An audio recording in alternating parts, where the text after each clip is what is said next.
Thank you to A Duck Is To Deal You and Moist Spaghetto for requesting this episode. Welcome to Conlang Critic, the show that gets facts wrong about your favorite conlang. I'm Misali, and in this episode we'll be looking at one of the only things anyone remembers about one of the most successful films of all time, Na'vi. We're all aware of how weird it is that no one seems to care about James Cameron's Avatar, right? I mean, the movie made more dollars in the box office than the Spanish language has speakers, and yet it's impossible for me to talk about it without a qualifier because people assume that Avatar on its own refers to one of the best television shows of all time, which tragically never got a film adaptation. Anyway, Na'vi is an artlang created in 2005 by Paul Frommer to be used in James Cameron's Avatar, which was released 3 years later. In universe, it's spoken by an alien species called the Na'vi, and is also learned by human characters. Since this is a central plot point in the film, Na'vi had to be reasonably human learnable while still not seeming like any particular human language. Its consonants are p, t, k,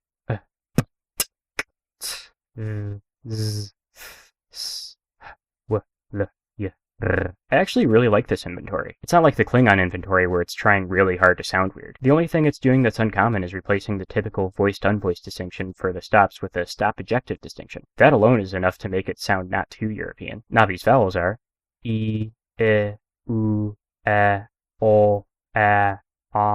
This is pretty good. It's mostly symmetrical and it doesn't go overboard. What else? Well, there's syllabic consonants, cool, and contrastive stress. Oh, and there's also lenition sometimes, so that's cool. That's the thing where consonant sounds are pronounced as different manners of articulation in some situations. Since the Na'vi language isn't a written language in the film, the orthography didn't need to be a big part of it. It's kinda weird that stress isn't written in any way, since it's a contrastive feature, but as it is, it's functional. There's also a slightly different version of the orthography, though, is made to be a little easier to understand for English speakers, and it looks like this. The only difference is that the velar nasal and alveolar affricate are written with digraphs. Everything else is the same. Na'vi grammar does a few interesting things. So it has free word order, so you can say the words in a sentence in pretty much any order you want, and it still means the same thing. This is done with some extensive case marking. First, some context. English nouns have 3 cases: nominative, accusative, and genitive, also known as subjective, objective, and possessive. For most nouns, the nominative and accusative forms are the same, but they're different for a few pronouns. Anyway, there's a common type of sentence called a transitive sentence that has 2 agents, a subject and an object, as in, she saw them. In this example, she is the subject and them is the object, so she is in the nominative and them is in the accusative. However, some sentences are intransitive, as in, they're resting.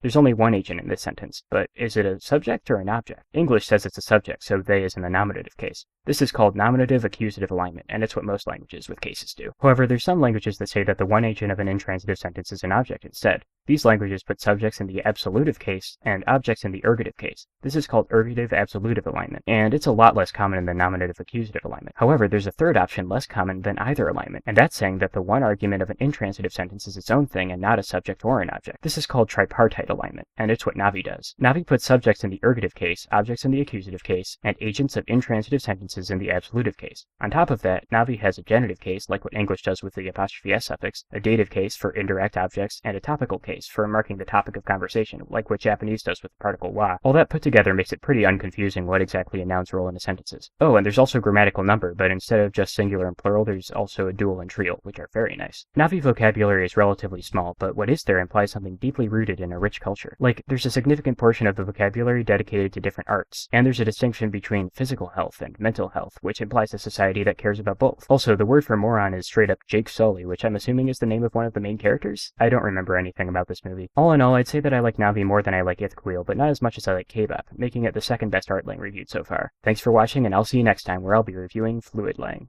Yeah.